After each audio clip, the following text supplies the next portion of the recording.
kings and queens of the mountain. Sam Parkin, Simon Wilson Story, Amanda Jones and Leah Watson have been taken hostage and left to rot on Razorstorm Island, home of the beast Milo. Angered by the theft of his trophies in 2015, he is back and more determined than ever not to lose them again. A bloody war awaits anyone who tries to save our champions. It's time. It's time again to dust off lifters, tape up wrists and chalk hands as we form an army to mount a rescue. Shoulder to shoulder, we make our way to the boats.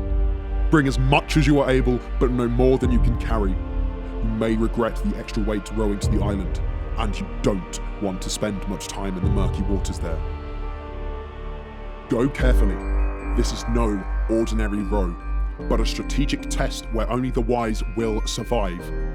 The oars drag slowly through waters thickened with the skulls and entrails of victims past. Pull too fast and you may tip from the boat, but you must make every stroke count. It is a slow, hard drag to the island, but it all begins here.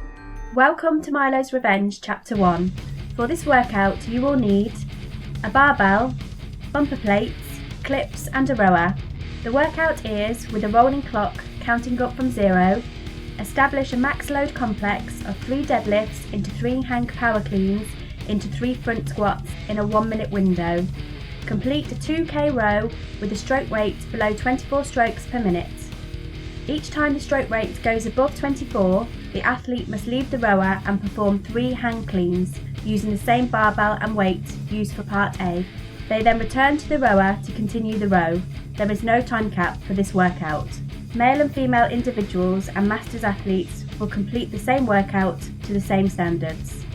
The clock is set to count up from 0 and remains counting throughout the workout, including parts A and B. All times submitted are from this clock only and not from the rower. On the call of 3, 2, 1, go, the athlete begins working.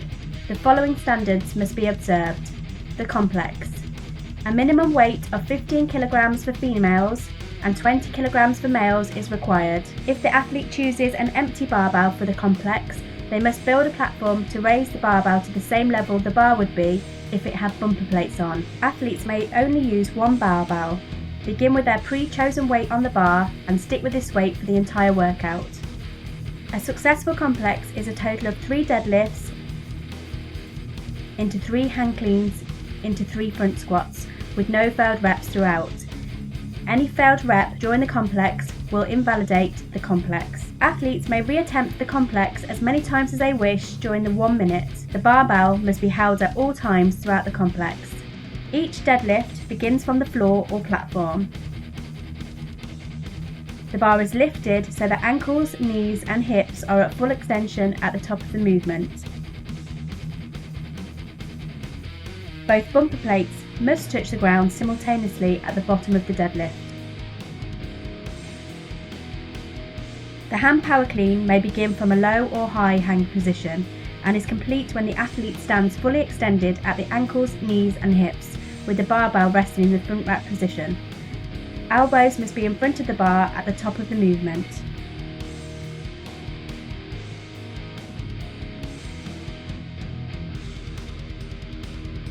The front squat begins with the athlete stood upright and the barbell resting in the rack position.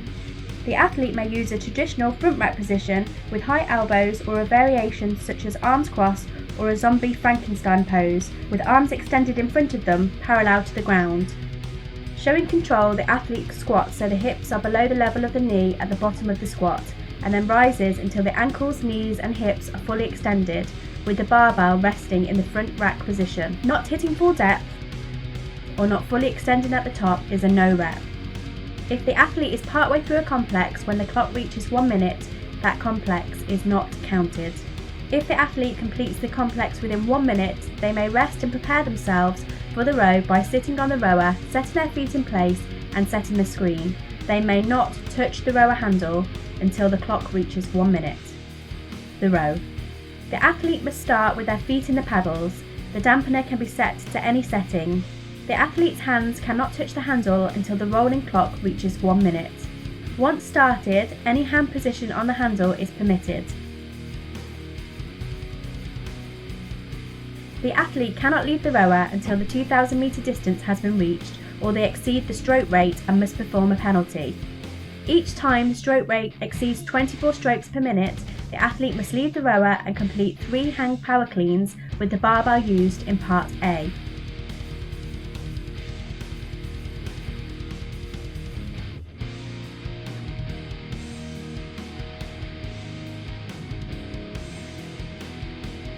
The workout is complete when the athlete reaches 2,000 metres on the rower display. Your score for Part B is the time displayed on the rolling clock when the rower displays 2,000 metres, not the time on the rower. Your score is recorded in 2 parts. Part A, the load lifted for a successfully completed complex. Part B, the time on the rolling clock when the 2,000 metre row is completed with a controlled stroke rate of 24 strokes per minute.